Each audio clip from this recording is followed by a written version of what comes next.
Number 5 in your top 5 here was the perception of items listed at their orientation. So, meaning that you were 10 points above the industry average, meaning that they were very pleased with the quality of the home when they showed up. Whatever items were there, they were also even more pleased, or to your point, even delighted to the fact that how quickly and accurately you got things taken care of. I think that's part of the plan, too. I mean, one of the things we did strive for, because in 2007 everyone struggled, we made some adjustments to the way that we were doing turnovers, and I know that's been Daryl's forte.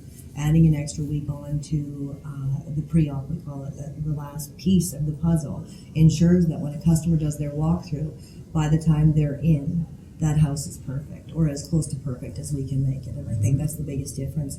I know when I bought a home from another builder, we did a walkthrough and moved in on the same day, and there were people painting and going crazy, and it just really didn't add to my experience. It took away. So yeah. I think that's a big part of what we do.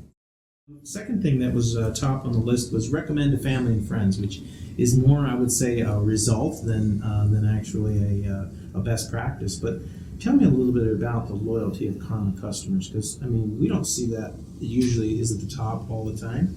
Most of our Diamond Award winners usually have it near the top, but not necessarily number 2. But it was 11 points above the industry average. So clearly, your customers are saying, we're out there recommending you. So tell me about the customer culture. I find that the most exciting part, honestly. Maybe because I see it shows up right at the sales, piece. When customers come in and they're having a good experience, they bring what we call the bus tour. They're coming in with their family and their friends, and there's a gamut of people coming through the show home. And after that experience is over, if they're happy with their product, they're going to bring those people back. We don't spend a lot of money on advertising. I would say we're probably, in terms of where we spend our dollars, that's not where we focus. We focus on customers being happy, and that's where it shows up in those referrals. So to me, that's a huge piece. Great. Yeah, it's working, right? It's worth it to invest in your customer because they're bringing them in. By the busload, huh? I've estimated over the years that about 35% of our sales are referrals. Great. And when you start taking a look at that kind of stat, you can start to roll back your marketing campaigns a little bit, and focus. If you can focus on customers and doing a great job with them so that they refer customers, that's a great marketing source for you that you don't necessarily have to advertise in the paper or whatever medium to get people in to buy your homes. Absolutely. And by the way, the average builder only has about 15%, 1.5, of their sales coming from referrals. So you guys are more than double that average. So, and then on top of that, 35% of referrals, there's confirmations from other people who are shopping. We're checking with people who they've known to build with us to make sure they're making the right decision. So that goes even further than just those referrals. Right. Yeah, absolutely. Next, and this one's really exciting, by the way, it's drywall. So that was number 3 on the list, and you were 10.23 points above the industry average in drywall. I mean, we're building homes here, right? And if I had to live in a house and my drywall wasn't good, I certainly wouldn't be a happy camper. So tell me, what are you doing with your drywallers? How does one score well in this area? Because it's usually one of those things they just assume is going to be good, right? It's actually really unfortunate that drywall gets picked on like that because there's so many components to the house. But drywall and paint, actually, the 2 big ones, because that's what you see. When a homeowner comes in at the end of the day, flooring, drywall, paint, or flooring and paint is really technical what they're seeing. It's the whole idea of creating a team and everybody's equal. We're around that round table, right? Nobody is above or below, and we work together as a team, because without any of those members, we can't.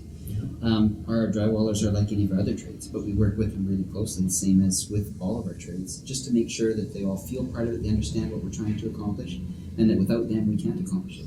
Sure. But with them, we are accomplishing it. And it really comes down to them. So it's huge for us to make sure we have that, I guess you call it proper psychology, but it's more just the family relationship, the camaraderie, the team. So the trades themselves are delivering a higher quality product to you guys, and of course you're checking it, I would assume. Absolutely. Yeah, I don't want to underrate it and say like it's a breeze. We just go out there and throw it up and away we go. It takes a lot of work to get to that point. But the key to it is having trades and staff that buy into that program and understand it's going to take a lot of work, but this is the product we're going for. several of our people actually live in our communities, myself included. And I mean, you've got friends and neighbors you're living with, Right. or in that community there. You know you've got to do a good product. You don't live in there otherwise. Right. But it's just building that team and building that whole attitude really is what it comes down to. You get people with the right attitude, you can do anything. Fantastic. Just to extrapolate on my point, it's that collaboration in the field that's really helped everybody work together. It's not only in drywall and a lot of the other trades, so we'll bring in groups of trades together and talk about each other's work, because ultimately they all impact each other's work and timelines. So we work hard at getting them around that round table to work as a team together. That's fabulous, yeah, because a lot of times trades are all living in their own silos and they don't talk to each other. They just come in, do their job and leave, do their job and leave. And so what you're saying is you're bringing them together to create more of a team coordination, and that's fantastic. And I imagine that helps your drywallers to know that they go in, they're not ripping things out. When they go in to do the work, it's ready, everything's good to go. That's great. Next is warranty policies being clearly explained, and this would be at the walkthrough when they're doing a final inspection of their home, and that was rated as well as 10 points above the industry average. So tell me about that whole process. If I'm going to do a walkthrough with you guys, is that what you call it, by the way? Do you call it a walkthrough? What do you call it? Daryl has Daryl? renamed it Sorry. on our team. Yes. No. Well, no, honestly, we've gone back and forth about it a few times, but I know that on our team, one of the things we like to describe it as is an orientation. The orientation. Because ultimately, that customer is there to pick out deficiencies, Sure. but they're also there to be explained the warranties, and that's the majority of the time that they spend. He goes through, explains furnaces, when things need to be taken care of, what to do if you have a problem. Yes. He's excellent and very thorough. Wonderful. So it really is an orientation. I mean, to your point, it's not a walkthrough. The house is in great shape, and now you're really orienting them to the home. It is, and it's a whole lot of information for any homeowner to take in. We're anywhere from 2 to 3 hours for every orientation. So we start right at the top and just work our way through 100%, explain everything. The biggest goal there really is to have the homeowner feel comfortable that we know what we're doing and we're there for them. We're not going to be the type of company where, okay, we got your money, see you later, thanks, have a good day. It doesn't happen. We're there for them, complete support. So we go through everything really, really thorough, and then we really encourage questions. And we have a good system set up through our warranty staff as well as our people in the field to answer any questions that come up. So between sales and field, we managed to cover pretty much everything. But it does take a while. what we do in our walkthroughs, we call orientations. We do look for deficiencies. Whatever we find, we write down and just make sure we have them taken care of by possession. Right. There's always some. Because there's so many components in a home, it's impossible to have it perfect, although we're really striving for that. But it's exciting for us because it gives us a goal as well. Yeah, a wise superintendent told me about 10 years ago, show me a completed house and I'll undo it for you. Always something in a house that can be improved. So, yeah, to your point, it's great. And it sounds like your buyers appreciate the fact that you are educating them on all the details of your home. It would be like buying a car and driving it off the lot and not knowing, where all the controls are, how it operates. Nobody would really enjoy that experience. So, unfortunately, a lot of builders do that, right? They throw them the keys, and that's about it. So, there's a lot of aspects to a home too, where if you go in it and you look at it, like people will be afraid of things. Like, well, what if I do this or do that and I wreck something? right. So we try to be really thorough to explain to them, look, if you do this or that, this won't hurt anything. If you do this, it won't matter. If you do this, yeah, something might get destroyed. So it's a full education experience if we can do that, because then they can move in and live and be really comfortable, really proud of what they have. Great. And maintenance too, right? Yeah, I talked to them about 100%. Yeah, because a home has to be maintained. I don't know of any no maintenance houses yet. I don't think there's any no maintenance cars, so I doubt there'll be any no maintenance houses. But in any case, so you are talking to them about those kinds of things as well. Yeah. Good. Wonderful. Well, I guess in conclusion, can you tell me about the exciting things that Carma's has on the horizon for Heartland Homes here? New communities or anything that we should be keeping our eye out for?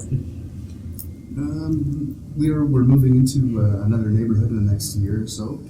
But again, with the market here, we're always tracking it, and we expect to be expanding over the next few years as the market turns around and picks up again. And we will continue to strive for higher customer satisfaction. There's things that we know today that we can do better, and things that our customers are telling us that they would like to see. So I think that process never ends. What parts of the city are you in currently then? Currently all in the southeast. Okay. We do expect to be up in the north central in the next 3 years. Great. Carma has some land up there. It's going through the approval process now. Always a fun process, right? Yes.